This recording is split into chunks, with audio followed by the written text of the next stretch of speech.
नमस्ते दोस्तों। आज की कहानी है प्रवासन की पीड़ा। एक ऐसी पीड़ा जो दिल को चीर कर रख देती है। देश के बंटवारे के बाद जब जमीन, लोग और चीजें बांटी जा रही थीं, तो पागलों का भी बंटवारा होने लगा। इसी दौरान सामने आता है एक पागल फजलदीन, जिसे सिर्फ एक बात की चिंता है कि उसे उसके गांव टोबा टेक सिंह से जुदा न किया जाए, चाहे वो हिंदुस्तान में हो या पाकिस्तान में। लेकिन जब उसे जबरदस्ती हटाने की कोशिश की जाती है, तो वो खड़ा हो जाता है उस जमीन पर जो न हिंदुस्तान की है और न पाकिस्तान की, और वहीं एक ऊंची चीख के साथ औंधे मुंह गिरकर मर जाता है। यह है सादत हसन मंटो की अमर कहानी टोबा टेक सिंह। बंटवारे के 2-3 साल बाद पाकिस्तान और हिंदुस्तान की हुकूमतों को ख्याल आया कि अखलाकी कैदियों की तरह पागलों का तबादला भी होना चाहिए, यानी जो मुसलमान पागल हिंदुस्तान के पागल खानों में हैं, उन्हें पाकिस्तान पहुंचा दिया जाए, और जो हिंदू और सिख पाकिस्तान के पागल खानों में हैं, उन्हें हिंदुस्तान के हवाले कर दिया जाए। मालूम नहीं ये बात माकूल थी या गैर माकूल। बहरहाल दानिशमंदों के फैसले के मुताबिक इधर उधर ऊंची सतह की कॉन्फ्रेंसें हुई और बिलाखिर एक दिन पागलों के तबादले के लिए मुकर्रर हो गया। अच्छी तरह छानबीन की गई। वो मुसलमान पागल जिनके लवाहिकीन हिंदुस्तान ही में थे, वहीं रहने दिए गए थे। जो बाकी थे, उनको सरहद पर रवाना कर दिया गया। यहाँ पाकिस्तान में चूंकि करीब करीब तमाम हिंदू सिख जा चुके थे, इसीलिए किसी को रखने रखाने का सवाल ही न पैदा हुआ। जितने हिंदू सिख पागल थे, सबके सब पुलिस की हिफाजत में बॉर्डर पर पहुंचा दिए गए। उधर का मालूम नहीं, लेकिन इधर लाहौर के पागल खाने में जब इस तबादले की खबर पहुंची तो बड़ी दिलचस्प चेमिगोइयां होने लगी। एक मुसलमान पागल जो 12 बरस से हर रोज बाकायदगी के साथ जमींदार पढ़ता था, उससे जब उसके एक दोस्त ने पूछा, मौलवी साहब, ये पाकिस्तान क्या होता है, तो उसने बड़े गौर-व-फिक्र के बाद जवाब दिया, हिंदुस्तान में एक ऐसी जगह है जहाँ उस्तरे बनते हैं। ये जवाब सुनकर उसका दोस्त मुतमिन हो गया। इसी तरह एक सिख पागल ने एक दूसरे सिख पागल से पूछ, सरदार जी, हमें हिंदुस्तान क्यों भेजा जा रहा है? हमें तो वहाँ की बोली नहीं आती। दूसरा मुस्कुराया, मुझे तो हिंदुस्तोड़ों की बोली आती है।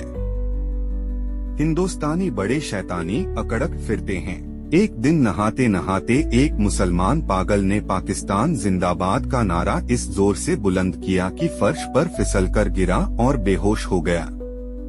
बास पागल ऐसे भी थे जो पागल नहीं थे। उनमें अक्सरियत ऐसे कातिलों की थी जिनके रिश्तेदारों ने अफसरों को दे दिलाकर पागल खाने भिजवा दिया था कि फांसी के फंदे से बच जाएं। ये कुछ समझते थे कि हिंदुस्तान क्यों तकसीम हुआ है और ये पाकिस्तान क्या है, लेकिन सही वाकियात से वो भी बेखबर थे। अखबारों से कुछ पता नहीं चलता था और पहरेदार सिपाही अनपढ़ और जाहिल थे। उनकी गुफ्तगुओं से भी वो कोई नतीजा बरामद नहीं कर सकते थे। उनको सिर्फ इतना मालूम था कि एक आदमी मोहम्मद अली जिन्ना है, जिसको कायदे आजम कहते हैं। उसने मुसलमानों के लिए एक अलहदा मुल्क बनाया है जिसका नाम पाकिस्तान है।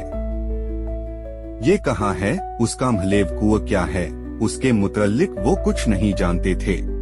यही वजह है कि पागल खाने में वो सब पागल जिनका दिमाग पूरी तरह माऊफ नहीं हुआ था, इस मुकस्मे में गिरफ्तार थे कि वो पाकिस्तान में हैं या हिंदुस्तान में। अगर हिंदुस्तान में हैं तो पाकिस्तान कहाँ है? अगर वो पाकिस्तान में हैं, तो ये कैसे हो सकता है कि वो कुछ अरसे पहले यहीं रहते हुए भी हिंदुस्तान में थे? एक पागल तो पाकिस्तान और हिंदुस्तान और पाकिस्तान के चक्कर में कुछ ऐसा गिरफ्तार हुआ कि और ज्यादा पागल हो गया। झाड़ू देते एक दिन दरख्त पर चढ़ गया और टहनी पर बैठकर 2 घंटे मुसलसल तकरीर करता रहा जो पाकिस्तान और हिंदुस्तान के नाजुक मसले पर थी। सिपाहियों ने उसे नीचे उतरने को कहा तो वो और ऊपर चढ़ गया। डराया धमकाया गया तो उसने कहा, मैं हिंदुस्तान में रहना चाहता हूँ, न पाकिस्तान में। मैं इस दरख्त पर ही रहूंगा। बड़ी मुश्किलों के बाद जब उसका दौरा सर्द पड़ा तो वो नीचे उतरा और अपने हिंदू सिख दोस्तों से गले मिल मिलकर रोने लगा। इस ख्याल से उसका दिल भर आया था कि वो उसे छोड़कर हिंदुस्तान चले जाएंगे। एक MSc पास रेडियो इंजीनियर में जो मुसलमान था और दूसरे पागलों से बिल्कुल अलग थलग बात की एक कास रविश पर सारा दिन खामोश टहलता रहता था। ये तब्दीली नुमूदार हुई कि उसने तमाम कपड़े उतार कर दफ्तार के हवाले कर दिए और नंगधम सारे बाग में चलना फिरना शुरू कर दिया। चैन्यूट के एक मोटे मुसलमान पागल ने, जो मुस्लिम लीग का सरगर्म कारकुन रह चुका था और दिन में 1500 मर्तबा नहाया करता था, यकलख्त ये आदत तर्क कर दी। उसका नाम मोहम्मद अली था। चुनाचे उसने एक दिन अपने जंगले में ऐलान कर दिया कि वो कायदे आजम मोहम्मद अली जिन्ना है। उसकी देखा देखी एक सिख पागल मास्टर तारा सिंह बन गया। करीब था कि इस जंगले में खून खराबा हो जाए, मगर दोनों को खतरनाक पागल करार देकर अलहदा अलहदा बंद कर दिया गया। लाहौर का एक नौजवान हिंदू वकील था जो मोहब्बत में नाकाम होकर पागल हो गया था। जब उसने सुना कि अमृतसर हिंदुस्तान में चला गया है तो उसे बहुत दुख हुआ। उसी शहर की एक हिंदू लड़की से उसे मोहब्बत हुई थी। उसने उस वकील को ठुकरा दिया था, मगर दीवानगी की हालत में भी वो उसको नहीं भूला था। चुनाचे वो उन तमाम हिंदू और मुस्लिम लीडरों को गालियां देता था जिन्होंने मिल मिलाकर हिंदुस्तान के 2 टुकड़े कर दिए। उसकी महबूबा हिंदुस्तानी बन गई और वो पाकिस्तानी। जब तबादले की बात शुरू हुई तो वकील को कई पागलों ने समझाया कि वो दिल बुरा न करे, उसको हिंदुस्तान भेज दिया जाएगा, उस हिंदुस्तान में जहां उसकी महबूबा रहती है। मगर वो लाहौर छोड़ना नहीं चाहता था, इसलिए कि उसका ख्याल था कि अमृतसर में उसकी प्रैक्टिस नहीं चलेगी। यूरोपियन वार्ड में एंग्लो इंडियन पागल थे। उनको जब मालूम हुआ कि हिंदुस्तान को आजाद करके अंग्रेज चले गए हैं तो उनको बहुत सदमा हुआ। वो छुप छुप कर घंटों आपस में इस अहम मसले पर गुफ्तगू करते रहते कि पागलखाने में अब उनकी हैसियत किस किस्म की होगी। यूरोपियन वार्ड रहेगा या उड़ा दिया जाएगा? ब्रेकफास्ट मिला करेगा या नहीं?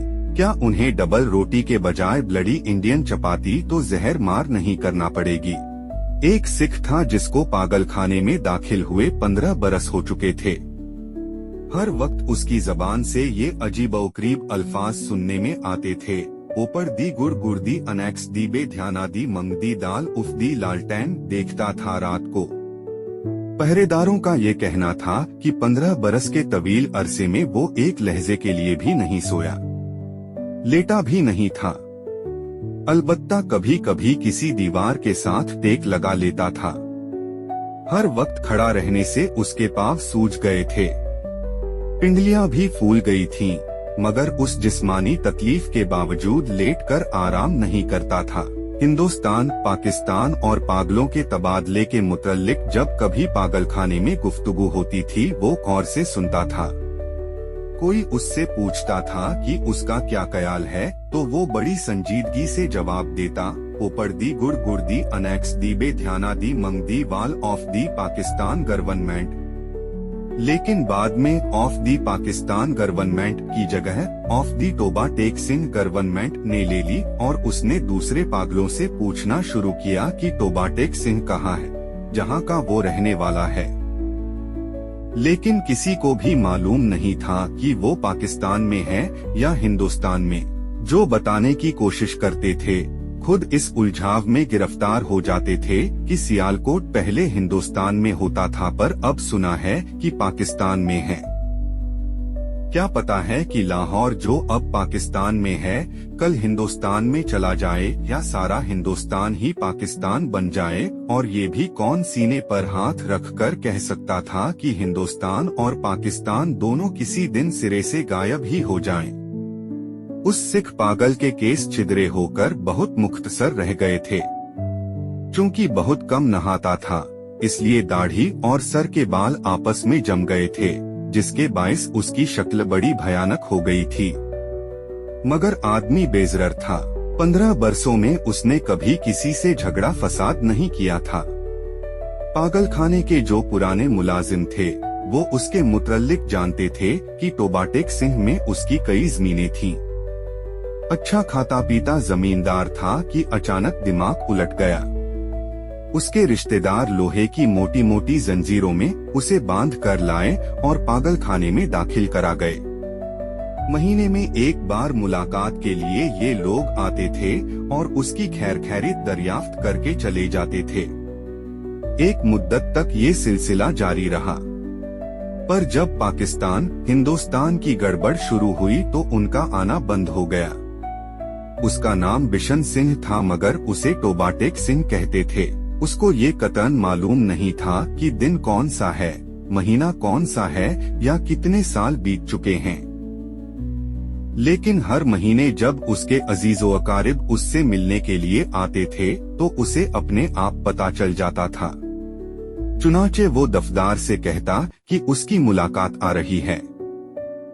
उस दिन वो अच्छी तरह नहाता, बदन पर खूब साबुन घिसता और सर में तेल लगाकर कंघा करता। अपने कपड़े जो वो कभी इस्तेमाल नहीं करता था निकलवा के पहनता और यूं सच कर मिलने वालों के पास जाता। वो उससे कुछ पूछते तो वो खामोश रहता या कभी कभार ऊपर दी गुड़ गुर्दी अनेक्स दी बे ध्याना दी मंग दी वाल ऑफ दी लालटेन कह देता। उसकी एक लड़की थी जो हर महीने एक उंगली बढ़ती भती 15 बरसों में जवान हो गई थी। बिशन सिंह उसको पहचानता ही नहीं था। वो बच्ची थी जब भी अपने बाप को देखकर रोती थी, जवान हुई तब भी उसकी आंखों से आंसू बहते थे। पाकिस्तान और हिंदुस्तान का किस्सा शुरू हुआ तो उसने दूसरे पागलों से पूछना शुरू किया कि टोबाटेक सिंह कहाँ है। जब इत्मीनान बख्श जवाब न मिला तो उसकी कुरेद दिन ब दिन बढ़ती गई। अब मुलाकात भी नहीं आती थी। पहले तो उसे अपने आप पता चल जाता था कि मिलने वाले आ रहे हैं, पर अब जैसे उसके दिल की आवाज भी बंद हो गई थी जो उसे उनकी आमद की खबर दे दिया करती थी।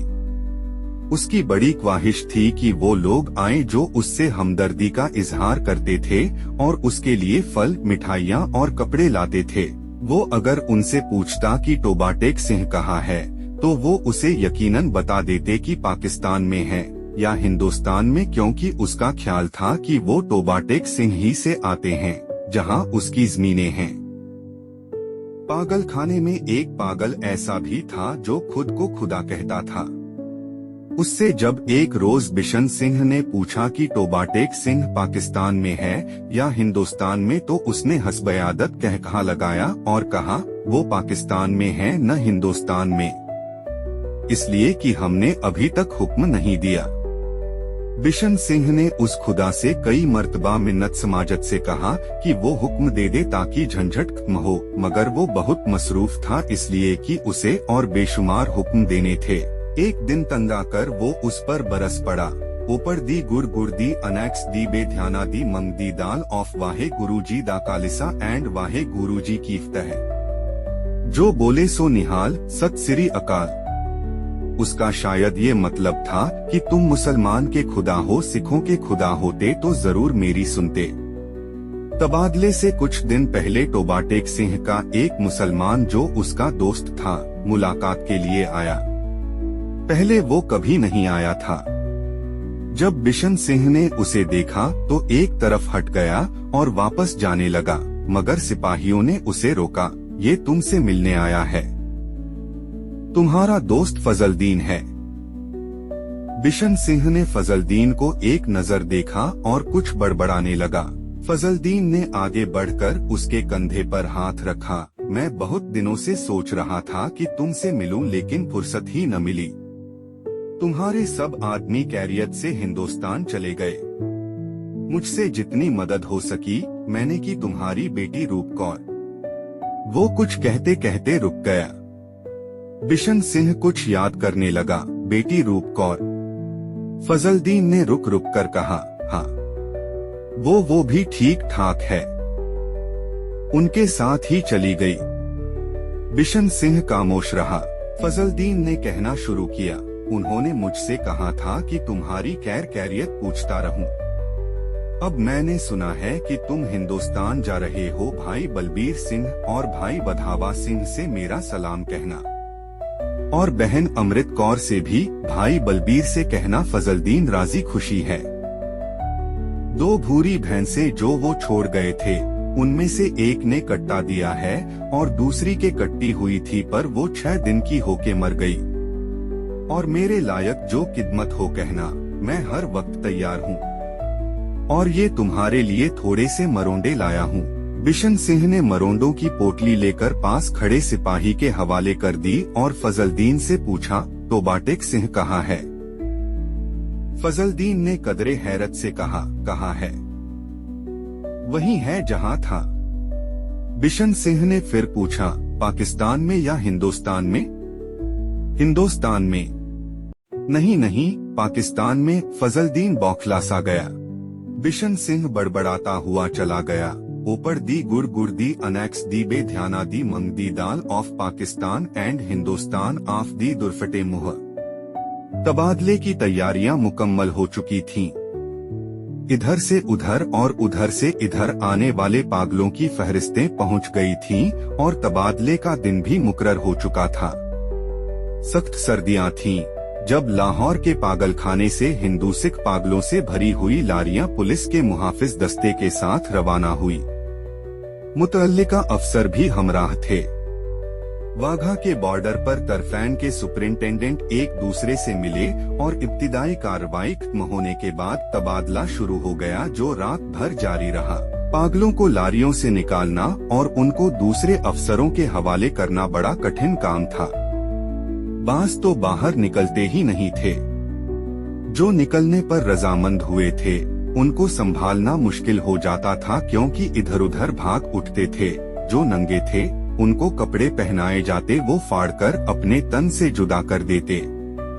कोई गालियां बक रहा है, कोई गा रहा है, आपस में लड़ झगड़ रहे हैं, रो रहे हैं, बिलक रहे हैं। कान पड़ी आवाज सुनाई नहीं देती थी। पागल औरतों का शोरोगोगा अलग था और सर्दी इतनी कड़ाके की थी कि दांत से दांत बज रहे थे। पागलों की अक्सरियत इस तबादले के हक में नहीं थी, इसलिए कि उनकी समझ में नहीं आता था कि उन्हें अपनी जगह से उखाड़कर यहाँ फेंका जा रहा है। वो चंद जो कुछ सोच समझ सकते थे, पाकिस्तान जिंदाबाद और पाकिस्तान मुर्दाबाद के नारे लगा रहे थे। 2-3 मर्तबा फसाद होते होते बचा, क्योंकि बाज मुसलमानों और सिखों को ये नारा सुनकर तैश आ गया था। जब बिशन सिंह की बारी आई और वाघा के उस पार मुतल्लिका अफसर उसका नाम रजिस्टर में दर्ज करने लगा, तो उसने पूछा, तो बाटेक सिंह कहाँ है? पाकिस्तान में या हिंदुस्तान में? मुतल्लिका अफसर हंसा, पाकिस्तान में। ये सुनकर बिशन सिंह उछलकर एक तरफ हटा और दौड़कर अपने बाकीमानदा साथियों के पास पहुंच गया। पाकिस्तानी सिपाहियों ने उसे पकड़ लिया और दूसरी तरफ ले जाने लगे, मगर उसने चलने से इनकार कर दिए। तो बाटेक सिंह यहाँ है, और जोर जोर से चिल्लाने लगा, ऊपर दी गुड़ गुड़ दी अनेक्स दी बे ध्याना दी मंग दी दाल ऑफ तो बाटेक सिंह एंड पाकिस्तान। उसे बहुत समझाया गया कि देखो अब तो बाटेक सिंह हिंदुस्तान में चला गया है, अगर नहीं गया तो उसे फौरन वहां भेज दिया जाएगा, मगर वो न माना।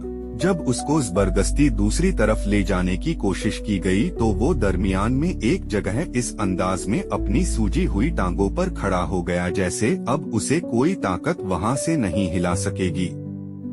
आदमी चूंकि बेजरर था, इसलिए उससे मजीद जबरदस्ती न की गई। उसको वहीं खड़ा रहने दिया गया और तबादले का बाकी काम होता रहा। सूरज निकलने से पहले साकितो सामित बिशन सिंह के हलक से एक फलकशिगाफ चीख निकली। इधर उधर से कई अफसर दौड़े आए और देखा कि वो आदमी जो 15 बरस तक दिन रात अपनी टांगों पर खड़ा रहा था, औंधे मुंह लेटा है। उधर कारदार तारों के पीछे हिंदुस्तान था, इधर वैसे ही तारों के पीछे पाकिस्तान। दरमियान में जमीन के उस टुकड़े पर जिसका कोई नाम नहीं था, तो बाटेक सिंह पड़ा था। तो दोस्तों, यह थी आज की पूरी कहानी। आपकी क्या राय है? कमेंट में जरूर बताइए। अगर आपको वीडियो पसंद आया हो तो इसे लाइक करें, शेयर करें और हमारे चैनल को सब्सक्राइब करना न भूलें। बेल आइकन दबाएं ताकि आपको हमारे नए वीडियो की नोटिफिकेशन सबसे पहले मिले। मिलते हैं अगले वीडियो में, तब तक के लिए जय हिंद, धन्यवाद।